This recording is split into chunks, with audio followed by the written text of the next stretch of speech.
இந்த வீடியோ தாங்க 8 நிமிஷம். நம்ம 3 நிமிஷத்துலேயே ஒரு நார்மல் குர்த்தி எப்படி கட் பண்ணலாம் அப்படிங்கிறத பற்றி தான் இந்த வீடியோ ஃபுல்லாகவே பார்க்க போகிறோம். நான் அந்த ட்ரெஸ் தைக்கிறதுக்காக நான் ரேசன் சாரீ எடுத்திருக்கேன். உங்ககிட்ட காட்டன் கிளாத் இருந்துச்சுன்னா நீங்கள் அதை எடுத்துக்கோங்க. நான் ஃபஸ்ட்டு 2 பக்கம் உள்ள பார்டர் இருக்குல்ல, அதை நான் ரிமூவ் பண்ணிக்கிறேன். 40 இன்ச்சு வர்ற வரைக்கும் கிளாத்தை வந்து இந்த மாதிரி கட் பண்ணி எடுத்துட்டு டபுள் ஃபோல்ட் பண்ணிவிட்டு நம்ம போட்டுக்கிட்டோம் அப்படின்னா 4 சைடு நம்மளுக்கு கிளாத் கிடைக்கும். என்னோடய வேஸ்ட் அளவு வந்து 32. அதுக்கு ஏற்ற மாதிரி தான் நான் அந்த கிளாத் வந்து நான் எடுத்திருக்கேன். அதுக்கப்புறம் நம்மக்கிட்ட நார்மல் டாப் ஏதாவது அளவு டாப் இருந்துச்சு அப்படின்னா நீங்கள் அதை எடுத்துகிட்டு இந்த மாதிரி ஒரு ஃபோல்ட் பண்ணி நம்ம போட்டுக்கலாம். அந்த கிளாத்து மேலே நம்ம ஃபோல்ட் பண்ணி கிளாத் வச்சுருக்கோம்ல ஆல்ரெடி, அதுக்கு மேலேயே நம்ம இந்த டாப் வந்து போட்டுக்கணும். இந்த மாதிரி நம்ம ப்ளேஸ் பண்ணிவிட்டு நெக்ஸ்ட்டு வந்து நம்ம மார்க்கிங்ஸ் தான் ஸ்டார்ட் பண்ண போகிறோம். லைட்டாக மார்க் பண்ணிவிட்டு நம்ம எப்படி ஈஸியாக கட் பண்ணணும் அப்படிங்கிறத பற்றி தான் இந்த வீடியோ ஃபுல்லாகவே இருக்க போகுது. இந்த மாதிரி நம்ம டாப்பை போட்டதுக்கப்புறமா நான் ஃபஸ்ட்டு வந்து நம்ம நெக் சைடில் இருந்தால் எடுக்கணும் ஃபஸ்ட்டு, சரிங்களா? நம்ம ஆல்ரெடி உள்ள அளவை வந்து நான் அப்படியே மார்க் பண்ணிக்கிறேன். அப்புறம் ஷோல்டரில் வந்து நம்ம 2 பக்கமுமே கரெக்டாக நம்ம எவ்வளோ வருதோ அந்த டாப்பில் எவ்வளோ இருக்கோ அதை வந்து நம்ம அப்படியே என்ன செய்யணும்னா மார்க் பண்ணிக்கணும். நீங்களும் இந்த மாதிரி மார்க் பண்ணிக்கோங்க. அதுக்கப்புறமா வந்து ஆர்ம் ஹோல் இருக்குல்ல, அதில் வந்து லைட்டாக ஒரு மார்க் பண்ணிக்கிறேன்.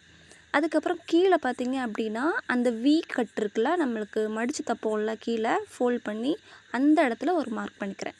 அவ்வளோதாங்க, மார்க்கிங் முடிஞ்சிருச்சு. ரொம்ப சிம்பிளாக மார்க்கிங்ஸ்லாம் இருக்குது. இவ்வளோதாங்க மார்க்கிங்ஸ். நம்ம மார்க் பண்ணதுக்கப்புறமா நம்மளுக்கு அந்த கர்வ் லைன் இருக்குது பார்த்தீங்களா, நம்மளோட வேஸ்ட்டில் இருந்து அந்த நம்ம ஆர்ம் ஹோல்லேருந்து கீழே வரைக்கும் நம்ம ஒரு லைன் இந்த மாதிரி போட்டுக்கணும். கர்வ் லைன் வந்து எப்படி இருக்கோ அதே மாதிரி போட்டுக்கோங்க. அதே மாதிரி சீட் அளவு இருக்குது பார்த்தீங்களா, அதையும் நம்ம வந்து எப்படி இருக்கோ அதே மாதிரி நம்ம வந்து என்ன பண்ண போகிறோம் அப்படின்னா அந்த டாப் எவ்வளோ இருக்கோ அதே அளவுக்கு நம்ம மார்க் பண்ணிக்க போகிறோம். நீங்களும் இந்த மாதிரி மார்க் பண்ணிக்கோங்க. அவ்வளோதாங்க, மார்க்கிங்ஸ் நம்மளுக்கு முடிஞ்சிருச்சு. இப்போது நம்ம மேலே போட்டிருக்கோம்ல அளவு டாப்பு, அதை வந்து நம்ம ரிமூவ் பண்ணி எடுத்துக்கலாம். அடுத்து நம்ம எங்கெல்லாம் நம்ம மார்க் பண்ணியிருக்கோமோ அதெல்லாம் கனெக்ட் பண்ணி விட போகிறோம். கனெக்ட் பண்ணி விட்டதுக்கப்புறமா தான் நம்ம கட் பண்ண ஸ்டார்ட் பண்ணணும். அந்த குர்த்தியில் வந்து எவ்வளோ அளவு இருந்துச்சோ அதை தான் நம்ம மார்க் பண்ணி வச்சுருக்கோம். ஃபஸ்ட்டு வந்து நம்ம பேக் நெக் ட்ரா பண்ணிக்கலாம், இல்லை அப்படின்னா ஃப்ரண்ட் நெக் எதுனாலும் ட்ரா பண்ணிக்கலாம். ஆனால் கட் பண்ணும்போது ஃபஸ்ட்டு பேக் நெக்கு தான் நம்ம கட் பண்ணணும், சரிங்களா? இப்போது நம்ம வந்து என்ன பண்ண போகிறோம் அப்படின்னா ஆர்ம் ஹோல் லென்த்து வந்து எவ்வளோ இருக்குது அதில் நம்ம மார்க் பண்ணி வச்சுருக்கோம்ல, அந்த ஷோல்டரையும் ஆர்ம் ஹோலையும் ஃபஸ்ட்டு வந்து நம்ம கனெக்ட் பண்ணி விட்டுக்கலாம். உங்கள்கிட்ட ஸ்கேல் இருந்துச்சு அப்படின்னா நீங்கள் இந்த மாதிரி கோடு போட்டு வச்சுக்கோங்க. நம்மளுக்கு கட் பண்ணுறதுக்கு ரொம்ப ஈஸியாக இருக்கும் இந்த மாதிரி மார்க்கிங்ஸ்லாம் பண்ணும்போது. எனக்கு வந்து ஆர்ம் ஹோல் லைன் வந்து ஒரு 7 இன்ச்சஸ் வருது. 7 இன்ச்சஸ் வந்த உடனே நம்ம வந்து இந்த மாதிரி கோடெல்லாம் போட்டுட்டு 1.5 இன்ச் நம்ம ஆர்ம் ஹோல் வளைவு கட் பண்ணுவோம்ல, அதுக்காக நம்ம 1.5 இன்ச் வச்சுட்டு அதையும் லைட்டாக நம்ம கர்வ் லைன் வந்து போட்டுக்கலாம். முன்பக்க குழிவெல்லாம் நம்ம வெட்டுவோம்ல, நான் வந்து இதில் கட் பண்ணலை. உங்களுக்கு வேணும் அப்படின்னா நீங்கள் முன்பக்கமாக மட்டும் லைட்டாக நீங்கள் ஒரு 1/2 இன்ச்சஸ் மட்டும் விட்டுட்டு கட் பண்ணி எடுத்துக்கோங்க, சரிங்களா? பின்பக்கத்தில் நெக் அளவு வந்து எனக்கு 3.5 வச்சுருக்கேன். உங்களுக்கு வந்து 4, 5 இந்த மாதிரி கூட நீங்கள் வச்சுக்கலாம். எனக்கு வந்து 3.5 போதும். அதனால் நான் 3.5 மட்டும் லைட்டாக மார்க் பண்ணிவிட்டு நம்ம நெக்கு மேலே நம்ம மார்க் பண்ணியிருந்தோம்ல, அதையும் இதையும் நம்ம ஒரு பாக்ஸ் மாதிரி போட்டுக்கலாம். பாக்ஸ் மாதிரி போட்டுட்டு உங்களுக்கு கர்வ் லைன்னா கர்வ் லைன், இல்லை அப்படின்னா அந்த பாக்ஸ் மாதிரி, அதாவது பா நெக்கெலாம் வைப்போம்ல அந்த டிசைனாக நீங்கள் இதில் பண்ணிக்கலாம். நான் வந்து லைட்டாக ஒரு எனக்கு வளைவாக இருக்கணும் அப்படிங்கிறதுக்காக நான் வந்து இந்த டிசைன் மட்டும் லைட்டாக போட்டிருக்கேன், அவ்வளோதான். இப்போ நம்ம ஆர்ம் ஹோல் மார்க் பண்ணியிருந்தோம் பார்த்தீங்களா, அந்த வளைவெல்லாம் நம்ம கீழே வரைக்கும் போட்டிருந்தோம்ல, அது வரைக்கும் ஃபஸ்ட்டு மேலேருந்து நம்மளுக்கு எக்ஸ்ட்ரா 2 இன்ச்சஸ் அந்த வளைவுலேருந்து டேப்பு வச்சுட்டு 2 இன்ச்சஸ் மட்டும் கீழே வரைக்கும் நம்ம வந்து மார்க் பண்ணிகிட்டே வரணும். ஏன் அப்படின்னா நம்மளுக்கு வந்து ஆல்ரெடி அந்த குர்த்தி வந்து வச்ச அளவு தான், நம்ம எக்ஸ்ட்ரா எந்த அளவுமே விடலை. தைக்கிறதுக்கு எக்ஸ்ட்ரா அளவு அந்த மாதிரிலாம் விடுவோம்ல, அதெல்லாம் எதுவுமே விடலை. நான் வந்து இப்போ தான் எக்ஸ்ட்ரா அளவு விடுறேன், சரிங்களா? இந்த மாதிரி லைனாக நீங்கள் வந்து 2 இன்ச் போதும், எல்லாருக்குமே 2 இன்ச் போதும், எக்ஸ்ட்ரா விட்டால் போதும். இந்த மாதிரி வச்சுட்டு நீங்கள் வந்து கோடு போட்டு எடுத்துக்கோங்க.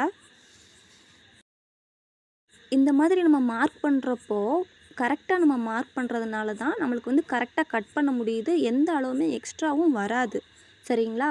அப்போ தான் நம்மளுக்கு கரெக்டான பர்ஃபெக்டான ஒரு குர்த்தி வந்து நம்ம கட் பண்ண முடியும். இப்போ பார்த்தீங்கன்னா நான் பேக் நெக்லேருந்து ஸ்டார்ட் பண்ணி கட் பண்ண ஸ்டார்ட் பண்ணியிருக்கேன். நீங்களும் இந்த மாதிரி ஃபஸ்ட்டு நெக்கு, அதுக்கப்புறம் ஆர்ம் ஹோல், அதுக்கப்புறம் வேஸ்ட்டு, அதுக்கப்புறமா வந்து கீழே உள்ள பார்ட்லாம் நீங்கள் லைனாக கட் பண்ணிக்கோங்க.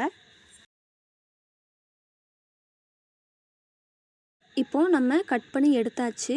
இப்போ நல்லா கவனிச்சுக்கோங்க, நம்ம பேக் நெக் மட்டும் தான் மார்க் பண்ணி பேக் நெக்குக்கானது மட்டும்தான் நம்ம வந்து கட் பண்ணி எடுத்திருக்கோம். இப்போ நம்ம ஓப்பன் பண்ணோம்னா உள்ளே ஒரு பார்ட் இருக்கும், சரிங்களா? இதுதான் நம்மளுக்கு வந்து பேக் பார்ட். ஓகேவா? பேக் பார்ட் நம்ம லைட்டாக மார்க் பண்ணிவிட்டு அதை வந்து நம்ம வெளியில் எடுத்து வச்சுக்கலாம். இப்போது இந்த நம்ம ஓப்பன் பண்ணி வச்சுருக்கோம்ல, அதை வந்து நம்ம இப்போ மறுபடியும் ஃபோல்ட் பண்ணிக்கலாம்.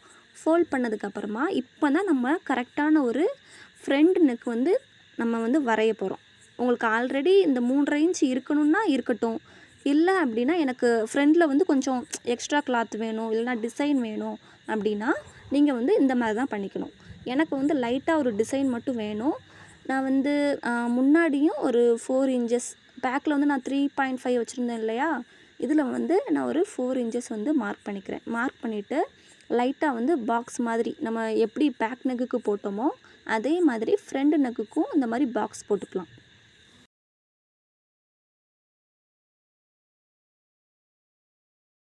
நான் ஃப்ரண்ட் நெக்கில் வந்து பெரிய டிசைன்லாம் வைக்க போகிறது இல்லை, லைட்டாக ஒரு டிசைன் தான். நம்ம இப்போ மார்க் பண்ணதுலேருந்து பாதி அளவுக்கு மேலே கொஞ்சம் லைட்டாக மார்க் பண்ணிவிட்டு ஒரு பாக்ஸ் மாதிரி சின்ன பாக்ஸ் மாதிரி போட்டுக்கிறேன்.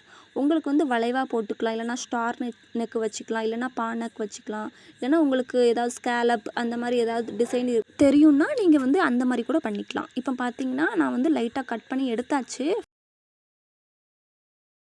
இப்போ பார்த்தீங்கன்னா ஜஸ்ட் 3 மினிட்ஸ் கூட ஆகலை நம்ம வந்து இதை கட் பண்ணி எடுக்கிறதுக்கு. ரொம்ப ஈஸியாக ஒரு அளவு டாப்பு வச்சு ரொம்ப ஈஸியாக கட் பண்ணி எடுத்தாச்சு பார்த்தீங்களா? நீங்களும் இந்த மாதிரி ட்ரை பண்ணுங்கள் கண்டிப்பாக. இப்போ நெக்ஸ்ட்டு நான் ஒன்று சொல்ல மறந்துட்டேன், அதை நான் இப்போ பண்ண போகிறேன். இப்போ நம்ம 2 டாப்பையும் வந்து இந்த மாதிரி வச்சுக்கலாம். வச்சுக்கிட்டதுக்கு அப்புறமா நம்ம வந்து கீழே, அதாவது நம்ம கீழேருந்து ஒரு மடிப்பு தையல் அந்த பான் பா மாதிரி ஒரு ஷேப் வரும் கீழே. நம்ம ஓப்பன் டாப்னால பா மாதிரி ஒரு ஷேப் வரும்ல, நம்ம சீட் அளவு பக்கத்தில் கீழே வி மாதிரி வரும்ல, அந்த இது வந்து நான் எப்படி உங்களுக்கு சொல்லித்தரல, இப்போ நான் அதை சொல்லித்தரேன். நம்ம வந்து ஃபஸ்ட்டு அந்த சீட் அளவு நம்ம மார்க் பண்ணோம்ல, அந்த மார்க் பண்ணதில் நம்மளுக்கு வந்து ஒரு ஆர்காட் பண்ணிக்கணும். ஆர்காட் பண்ணால் தான் நம்மளுக்கு வந்து தெரியும் நம்ம வந்து எங்கேருந்து எங்கே வரைக்கும் நம்ம வந்து அந்த வி ஷேப் வந்து கொண்டு வரணும் அப்படிங்கிறது. சரிங்களா? இதே மாதிரி பேக் பார்ட்டுக்குமே நான் வந்து லைட்டாக அந்த ஆர்காட் பண்ணிக்கிறேன். இந்த மாதிரி நீங்கள் ஆர்காட் பண்ணுறதுக்கு மறந்துடாதீங்க. இந்த ஆர்காட் வந்து ரொம்ப ரொம்ப முக்கியம். நம்மளுக்கு எங்கெல்லாம் நம்மளுக்கு தையல் எக்ஸ்ட்ரா போடணுமோ அங்கெல்லாம் நம்மளுக்கு வந்து இந்த ஆர்காட் பண்ணால் தான் நம்மளுக்கு வந்து எந்த இடத்துல தையல் போடணும் அப்படிங்கிறது வந்து தெரியும்.